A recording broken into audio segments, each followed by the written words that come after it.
Welcome back to another episode of Rock Boys Football Thursday afternoon. Notre Dame quarterback Steve Angeli officially hitting the transfer portal.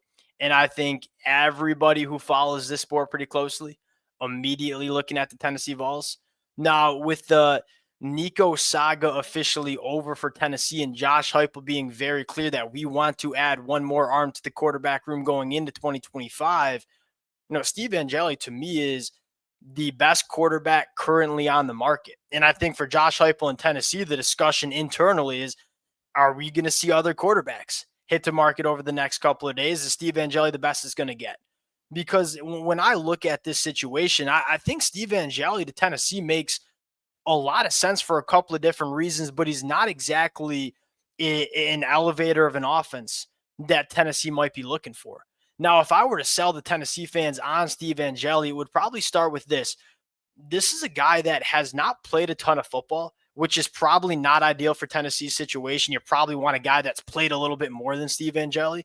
But when you have seen Steve Angeli play, there is a decent amount to like. He doesn't have the upside of a guy like Nico, but probably provides a higher floor in terms of, hey, Josh Heupel in this offense, we're going to scheme it up for you.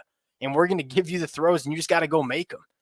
I think Steve Angeli can be that kind of quarterback now. Is he the difference-making caliber quarterback that Tennessee might be looking for? That's a question that we probably have to dig into.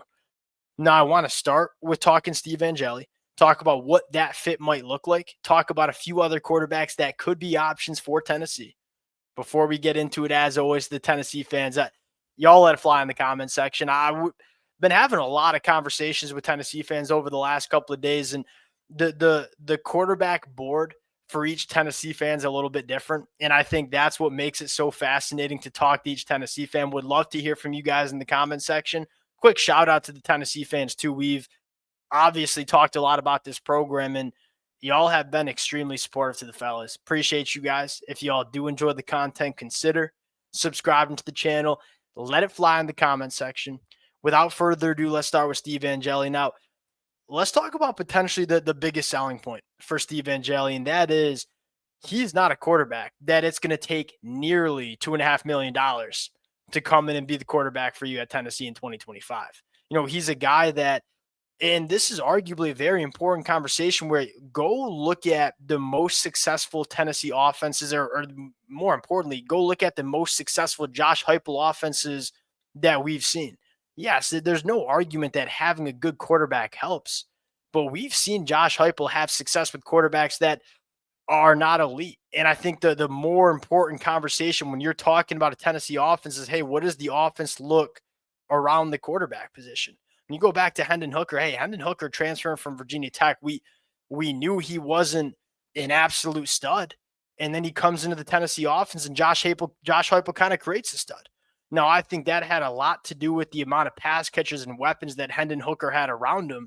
And Hendon Hooker was the right guy to kind of drive that Tennessee car, but maybe necessarily wasn't the engine. Steve Angeli will not be the engine of this Tennessee offense, but you ain't going to have to spend that much money on him. And then that gives you a little bit more resources to put the pieces around Steve Angeli and kind of build a little bit more talent on your roster. That's probably the selling point for a guy like Steve Angeli.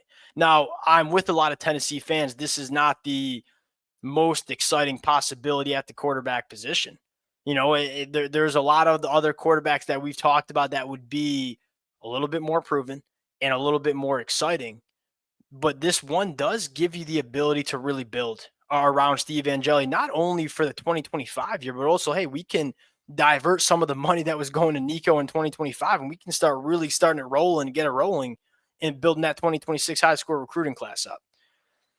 The negatives, the cons about Steve Angeli. I think it starts with there's not a ton of proven start. Has played a decent amount of football, but has never been a consistent starter. Is probably where it starts.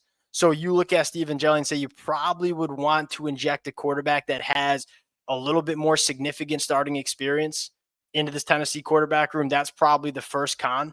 I think the second con is you kind of know he's pretty capped. The upside is there's not a huge upside to Steve Angeli. And with all due respect to Steve Angeli, there was a reason he was a 3-star quarterback coming out of high school.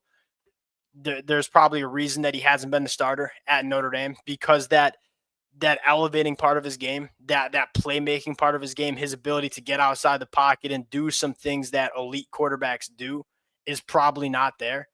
But if you're Tennessee and you're saying, hey, we are confident with the offensive line we have, we're confident in the playmakers on the outside that we have, and we think Steve Angeli is a guy that, hey, if we just put him in a good situation, can be a pretty damn consistent quarterback, maybe you feel better about Steve Angeli. To me, my final take, and I know I was kind of chasing my tail around a little bit there, is it would make sense, but it wouldn't excite me a ton if I was a Tennessee fan. Now, here are some quarterbacks that maybe would excite me a little bit. And one name that, I'm kind of surprised has not been thrown around a little bit more is Kevin Jennings at SMU. Like, this was a guy that, going back to the winter for quarterback needy teams, we were talking about. Now, I think SMU is taking care of Kevin Jennings, and it would probably take a decent amount of resources to move him to Knoxville. But this is a little bit more of an elevator of an offense. I mean, just look at what he did for SMU in the 2024 year. I get they didn't play a really tough schedule, but he was a guy that made some serious plays for SMU during the 2024 season. There's that full season of sample size of him being a starting quarterback and a guy that can go make plays. He's a guy that can get himself out of trouble. He's a guy that can contribute at least a little bit in the run game as well, where Steve Angeli really can't. Kevin Jennings would be a more exciting addition. And now the question is, hey, does Kevin Jennings have any interest in coming to Knoxville and putting his name into the portal? Another name that I've seen a lot of people talk about, and a guy that I certainly would like to see, one of the most underrated quarterbacks, in my opinion, is Rocco Becht at Iowa State. That's not a super friendly quarterback offense, and Rocco Becht put up some numbers very quietly at Iowa State. And again, that's one where I'm guessing it would take some more resources to get than a guy like Steve Angeli, but a guy that probably offers you a little bit more upside. So Rocco Becht might be that perfect guy where he probably doesn't have the upside that Kevin Jennings does, but the floor is really, really high. Like, we know he's a solid quarterback. Rocco Becht, you put him in that Tennessee offense in 2024, he puts up better numbers than Nico, and I don't think there's a question about it. One more name I'll throw out there is Caden Salter. He commits to Colorado. He's in a quarterback battle with Julian Lewis. Look, we know Caden Salter at the G5 level can play. Obviously a familiar face for Tennessee fans as well on the high school recruiting trail. That's another name that I think could be an elevator, and a guy that certainly can contribute as an athlete to this Tennessee offense too, which is important. Final take on Steve Angeli and the potential addition to this Tennessee team is, I think if you're Tennessee, you're probably wait and see mode. And again, it's a fine line to walk, because you don't want to be wait and see mode so long where you're kind of holding an empty bag at the quarterback position. But I do think if you're Tennessee, you understand that you are the number one destination for any quarterback that does hit the transfer portal over the next couple of days and weeks. And so I think you do have that opportunity to say, hey, we'll reach out to Steve Angeli and start getting the formalities done. But we're keeping our eye across the country for some other quarterbacks that could potentially be entering their name into the portal. That's probably where I think I sit with the Steve Angeli Tennessee connection. Would love to hear where the Tennessee fans are sitting. Again, I think Steve Angeli can play sneaky. And so I wouldn't hate it. Wouldn't hate it if I'm Tennessee, but I'm probably in wait and see mode, see if another quarterback might pop his name into the portal. We'll close it out there. Appreciate you guys rocking with it. If y'all do enjoy the content, consider subscribing to the channel. Tennessee fans, please let it fly in the comment section. We'll talk to y'all later. Peace.